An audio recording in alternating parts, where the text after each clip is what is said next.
मैं रिक्वेस्ट करूँगा डीपी साहब अटक से कि वो आपके सामने बात करें। जी बिस्मिल्लाहिर्रहमानिर्रहीम।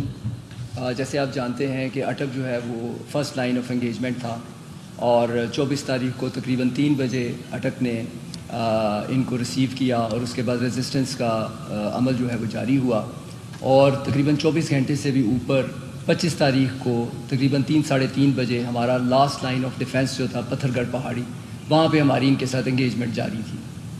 उस वक्त 3:30 बजे हमारे दोनों तरफ से लेफ़्ट और राइट से इन्हीं प्रोटेस्टर्स के जो अस्करी विंग था उसने हम पे आतिशी असले से हमला किया और लेफ़्ट साइड के ऊपर जो फैसलाबाद की नफरी की ड्यूटी थी वहाँ पे कांस्टेबल वाजिद अली को स्ट्रेट फायर मारा गया, जो कि गोली उसके हाथ को क्रॉस करते हुए उसकी नेक में पेवस्त हो गई। ये मैं आपको उसकी पिक्चर्स दिखा रहा हूँ उस जवान की।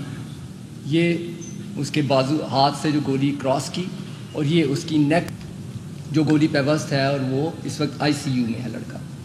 राइट विंग में हमारी सरगोदा पुलिस की ड्यूटी थी जिसमें कांस्टेबल वाजिद अली की टांग में स्ट्रेट फायर मारा गया और जिससे वो अभी भी गोली जो है उसकी हड्डी में पेवस्त है और इसका ऑपरेशन 1-2 दिन में इंशाल्लाह ताला होगा। इन तमाम फायर और ज़ख्मी होने के बाद पुलिस के पास सिर्फ 2 ऑप्शंस रह जाती हैं। एक तो जो कानून और ज़ाब्ता हमें और पुलिस रूल्स हमें अथॉरिटी देता है कि हम इन द सेम कॉइन उनको रिस्पॉन्ड करें विद वेपन्स, लेकिन उसमें प्रॉब्लम ये थी कि उसमें कोलैटरल डैमेज हो सकता था और हमने रिस्ट्रेंट का मुजाहरा किया और उसके बाद हमारे पास सिर्फ एक ही सेकंड ऑप्शन रह जाती थी कि हम स्ट्रेटेजिकली उसमें रिट्रीट करते। हमने इंसानी जानों को बचाने के लिए और एक बड़े अलमिए को अवर्ट करने के लिए हमने उसमें वहाँ पे रिट्रीट किया, जिसके बाद मुजाहिरीन ने उस तमाम पत्थरगढ़ पहाड़ी पर कब्ज़ा किया। कहा गया कि पुलिस जो है वो रेत की दीवार साबित हुई। जी, पुलिस रेत की दीवार साबित हुई इंसानी जानों को बचाने के लिए, इंसानी जानों का ज़िया बचाने के लिए जो हमारी ज़िम्मेदारी है पुलिस की, अवाम उन्नास के तहफ़्फ़ुज़ की, हमने वो किया। और उसमें अगर कोई कहे कि पुलिस रेत की दीवार है तो वो ये अपना हक़ रखता है, लेकिन हमारी तरफ से जो रेस्ट्रेंट ज़ाहिर की गई, मेरे 170 जवान इस वक्त ज़ख्मी हैं जिसमें से कि 25 क्रिटिकल हैं, उनका स्कल फ्रैक्चर है, उनकी लेग फ्रैक्चर्स हैं, उनके कंधे फ्रैक्चर हैं। एक बंदा ज़ख्मी नहीं है मुजाहिरीन की तरफ से अटक पुलिस की तरफ से एक भी बंदा ज़ख्मी नहीं है प्रोटेस्टर्स का। ये आप ऑन रिकॉर्ड है, किसी भी हॉस्पिटल में रिपोर्ट कर सकते हैं।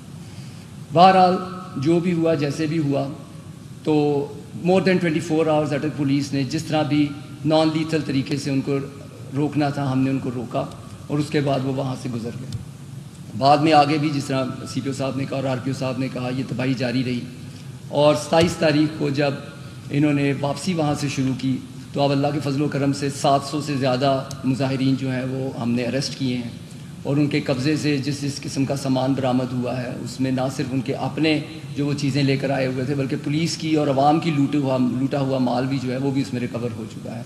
और इंशाल्लाह ताला अब कानून जो है वो अपना रास्ता इख्तियार करेगा और हम इन तमाम लोगों को, शरपसंद नासिर को जिन्होंने इतना नुकसान पहुँचाया है, उनको अब इंशाल्लाह they will brought to the book. शुक्रिया। Thank you.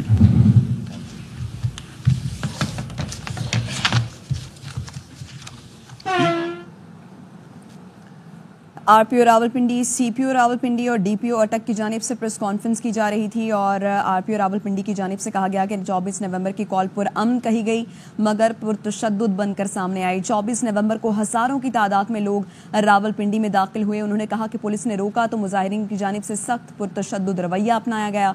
मुजाहिरीन ने पुलिस पर पथराव, आंसू गैस के शेल फेंके। पुलिस ने तहम्मुल का मुजाहिरा किया और उनको रोकने की कोशिश करती रही। पूरे रावलपिंडी में किसी मुजाहिरीन के जख्मी होने की इत्तला नहीं मिली। RPO रावलपिंडी की जानिब से कहा गया कि मुजाहिरीन के दौरान SSP, SPs और DSPs जख्मी हुए। 24 नवंबर एहतजाज के दौरान मजमूई तौर पर 262 पुलिस एहलकार जख्मी हुए। RPO रावलपिंडी की जानिब से कहा गया कि 24 नवंबर के पुरतशद्दुद एहतजाज पर 32 मुकदमात दर्ज किए गए हैं और 1151 मुल्जिमान को गिरफ्तार किया गया है। रावलपिंडी डिवीजन के 170 पुलिस एहलकार जख्मी हुए जिनमें से 2 को गोली लगी है।